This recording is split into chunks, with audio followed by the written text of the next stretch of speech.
people like me. You need people like me so you can point your f***ing fingers and say, that's the bad guy. That's the bad guy. That's the bad guy. That's the bad guy. That's the bad guy.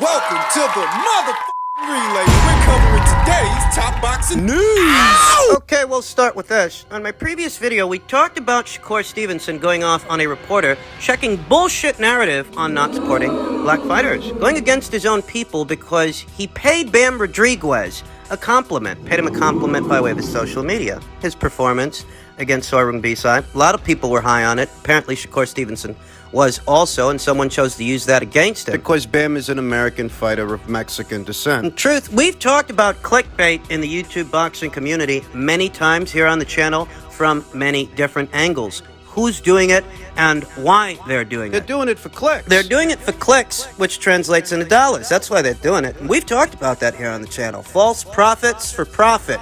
Guys who aspire to be boxing's version of Dr. Umar. They'll say just about anything to get you to watch their video, whether it's true or not. And if you have at least one functioning brain cell, by the time you realize that there's no verifiable information in these videos, by the time you realize that this is all just manufactured bullshit, you will have already clicked on their video and they will have already made their money. These videos are very popular here on YouTube. Some effort goes into keeping them popular because for some, that's their racket. That's what they do. They don't know enough about the sport of boxing, watch it closely enough to where they can inform their subscribers as opposed to misleading them, misinforming them. It's a very lazy, hapless way to make a dollar. I mean, who needs to verify the information? Who needs it to be accurate, right? You just want your video to get watched. So that you can make money off the AdSense. We've talked about that. What I haven't talked about is why I myself find it to be despicable to take certain elements of American culture, certain pressing matters and pressing issues, and how there are those out there who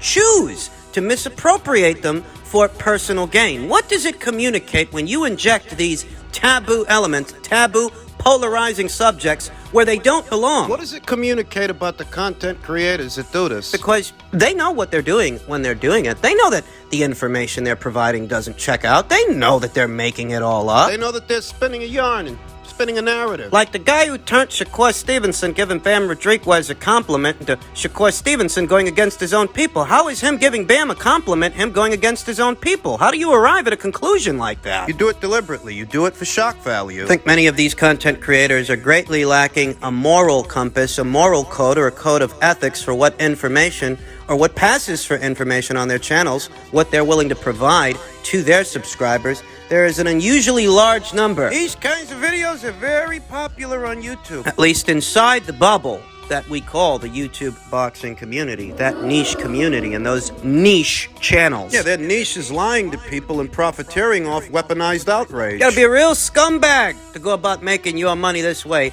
taking what are sensitive issues and injecting them in places where they do not belong. You know how they say where there's smoke, there's fire? These guys set the fire to whereas if it ain't no smoke and it ain't no fire, they'll set everyone ablaze with all the lies they're telling and the yarns they're spinning. And there are actually people that digest this stuff. They eat it up. I suppose that saving grace when it comes to this is that regardless of these channels and the audience that they pander to, they don't make so much as a dent in the real world of boxing. These content creators that try to pass themselves off as boxing fans and their boxing channels in the real world of boxing. Look, here's an example. Deontay's Boxing Nation has more subscribers than Gervonta Davis has sold pay-per-views. Deontay's Boxing Nation has a little over 300,000 subscribers, a little over 300,000, whereas Gervonta Davis, after 4 pay-per-view appearances, he has yet to sell 300,000 pay-per-views. What does that mean? What that means is that Dante can pump out video after video after video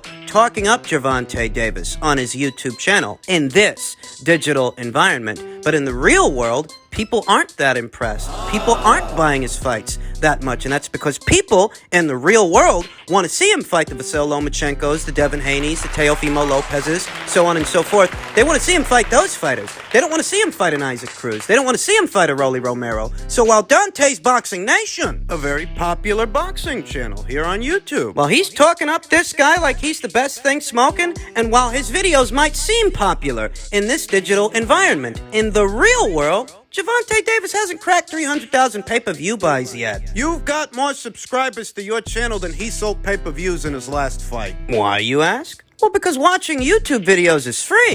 Doesn't cost those guys anything to watch his content. Doesn't cost nobody nothing. But to actually watch a Gervonta Davis fight, well, you've got to pay. So what does that tell you? What it tells me is that the audience you pander to, the audience that subscribes to your channel and watches your videos, they don't represent a big enough portion of the actual paying public, the actual consumer base that consumes boxing. The audience that you cater to primarily is the audience that illegally streams fights. Steals pay-per-views. Steals pay-per-views of fighters they claim to support, claim to be fans of. Fighters like Gervonta Davis, fighters like Errol Spence Jr. So when your core audience is an audience that illegally streams fights for the most part, You guys think about boxing? Ain't gonna matter to boxing, the sport of boxing, because you don't show up in the metrics. You're not customers. You're not consumers. and that's the silver lining. That's the saving grace, that even if there is an audience for that stuff, they have no tangible effect on the actual sport. Anyway, the only place you exist is in this digital environment, in the comments under YouTube videos. But there's still something to be said about these despicable content creators' practices. Just how deplorable it is to create an environment so polarizing, to seek to profiteer off the division. How do you turn Shakur Stevenson giving a guy a compliment to Shakur Stevenson going against his own people? Well, he's only supposed to give people compliments that you approve of, and who are you, good sir? Guy uses a polarizing subject so that he can guilt trip a Shakur Stevenson into his way of thinking. You make a baseless accusation about this fighter, accuse him of going against his own people so that he can immediately... So that he can start assuring you that he's still a man of the people and he still cares about the culture. When he never said he didn't care about the culture, he didn't care about his own people. He gave a good boxer a compliment for a good boxing match, a good performance, and you spun that into this. Well, I told you, he tried to guilt trip the guy with a taboo subject to try to make him fall in line. And it's a good thing that Shakur Stevenson didn't. It's a good thing that Shakur Stevenson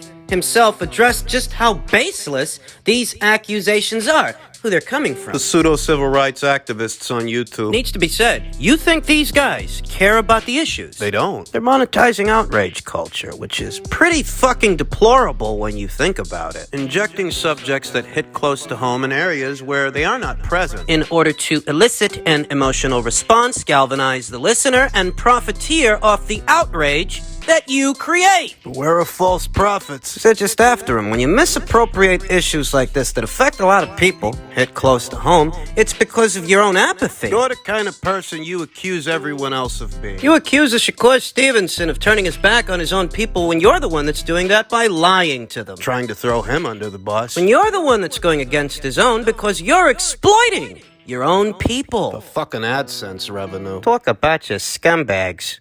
In other news, an interesting call-out, an unexpected one by way of Jeff Jeffrey, Canadian boxing scribe Jeff Jeffrey, who states Oscar Rivas, who will face Lucas Rozanski, unbeaten Lucas Rozanski, for the first defense of the WBC bridgerweight title, August 13th, would like to take on former WBC heavyweight champion Deontay Wilder in this new category. We know that Deontay Wilder, in spite of having a statuesque frame, a lot of size, a lot of height, a lot of reach, a lot of weight, he's not the burliest of heavyweights. He never was. He's always had a slim physique, a slim frame for today's era of heavyweights. I think the heaviest that Deontay Wilder has ever weighed for a boxing match was at around 238, 240 pounds. He's weighed in as low as 212 pounds, well within the WBC's bridgerweight limit. If you were to take up Oscar Rivas on his challenge to move down to bridgerweight, wouldn't be much of a move. It's a move, so to speak, moving from heavyweight down to bridgerweight. I believe the bridgerweight limit is something like 220-something pounds. And wouldn't be much of a move for Deontay because he's weighed less than that for some of his fights. So it's doable. It's a unique proposition because it would afford a heavyweight champion the chance to become a two-weight champion. A two-division champion by moving moving in reverse. Rather than moving up, he'd be moving down, as there are no other weight classes to move up to when you're a heavyweight. There's no weight cap. You can weigh anywhere between 220 to 278 pounds if you're a heavyweight. Why is Oscar Rivas calling Deontay Wilder out? Oscar Rivas is supposed to be returning to action next month on the 13th against Lucas Rozanski, unbeaten Lucas Rozanski, in what will be Oscar's first defense, his first official defense of the WBC's bridgerweight title, a division that really is exclusive to the WBC. The WBA, the WBO, and the IBF, they don't recognize the bridgerweight division. And you know, if he makes it through the Lucas Rozanski fight, in terms of bridgerweight title fights and big money fights, well, there are none. Deontay Wilder. Closest thing to a money fight for Oscar at bridgerweight would be getting Alen Babic to get in the ring with him, or getting Deontay Wilder to come down. You're only going to make but so much money fighting guys like Ryan Rozanski and Lucas Rozanski. I mean, the purses, they're only going to get but so big fighting guys like that, whereas a guy with a name, the name value of a Deontay Wilder, well, that certainly would incentivize things for the likes of an Oscar Rivas, who is a reigning champion, albeit a bridgerweight champion. 35 going on 36 years old. He's about a year younger than Deontay. He's promoted by Yvon Michel, Canadian-based promoter Yvon Michel, a well-to-do outfit, very capable, legitimate, but there's only so much money in that bridgerweight division, and it goes back to what I told you upon that division's inception, that you can get the journeyman from cruiserweight, a couple of journeymen from heavyweight, to populate the bridgerweight rank standings. You can do this, but in terms of money, getting money to flow through this division, it could prove difficult without big names. Remember, there's only one alphabet title to fight for at bridgerweight. If the other alphabets don't recognize this division, there's not going to be much of an incentive for fighters to campaign there. There's only one alphabet title to fight for, no big names at the weight. You can get a couple of journeymen to campaign as bridgerweights, and you might even be able to get a couple of unbeaten up-and-comers, like Lucas Rozanski. But in terms of big money fights, that's where you're going to come up short. Oscar Rivas was last in action late last year against his countryman, Ryan Rozanski, for what was the vacant bridgerweight title. Oscar Rivas won that fight. Didn't look particularly good doing it. Saw some gas tank issues there. Ryan Rozanski, to my surprise, fought one hell of a fight. He might have lost, but he made a fan out of me. He's a fan-friendly fighter.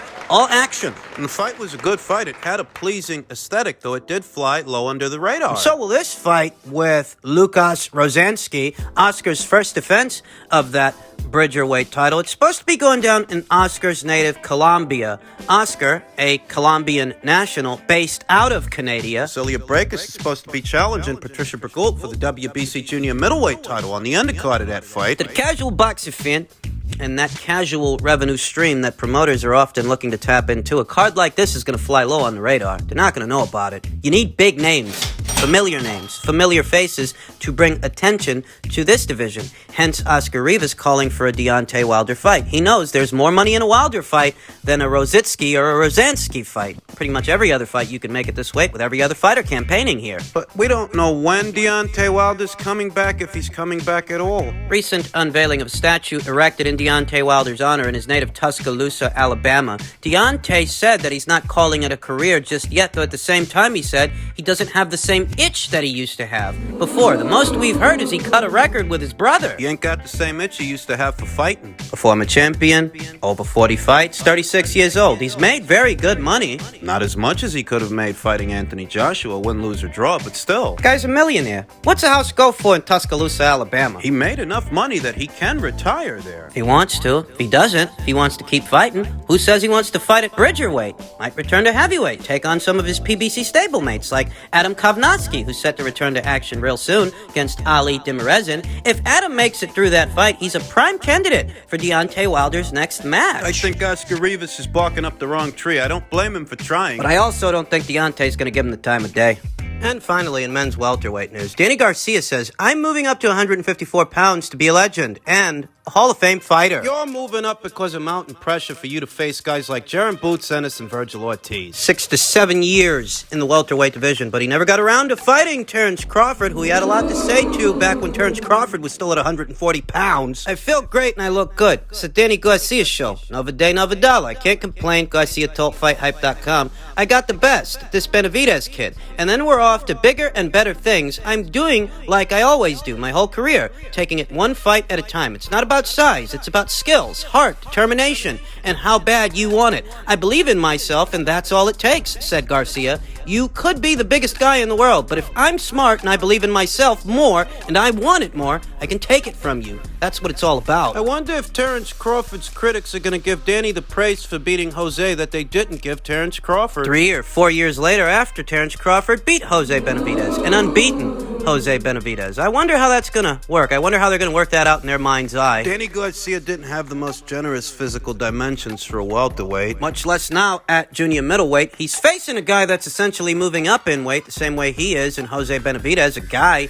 who used to campaign as a welterweight. Jose was always on the bigger, much bigger end of the spectrum, though, as far as welterweights go. How many welterweights can you name off the top of your head that stand in at about 5'11" to 6 feet tall? Double standards, critics, and hypocrites aside, it's an interesting little fight. Danny Garcia's maiden voyage into the junior middleweight division. In truth, I don't give him any kind of odds to win a title from a Jermel Charlo. I think Sebastian Fundora would be too big and too strong for him. I think the same rings true for Tim Zoot to a lesser extent. These are naturally bigger guys than Danny is. Danny's not a big guy at all. Danny, who says definitely. We definitely want to be in the Hall of Fame. That's why we do this, to put our names in the history books. That's why I'm going up to 154 pounds. I want to be a legend. I want to be a guy that's fearless, a person that's not afraid to fail, take risks. No risk, no reward. That's been me my whole career. We always want to do bigger and better things. That's why we're doing this. Not because we have to, because we want to. It's a big difference. And there's a big difference in having to make 154 pounds as opposed to 147. 154 pounds is an easier weight for Danny Garcia to make. I don't think he outgrew the welterweight division. I think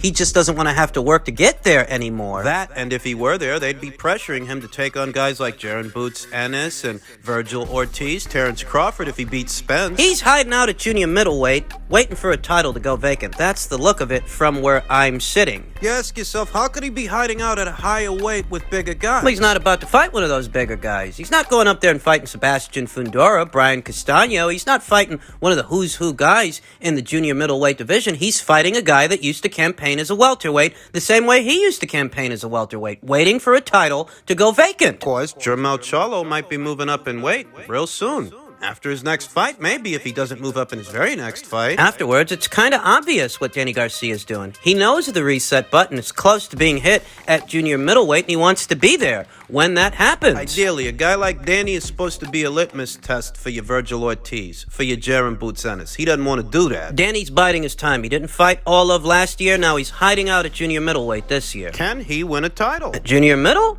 Yeah, maybe if it's vacant.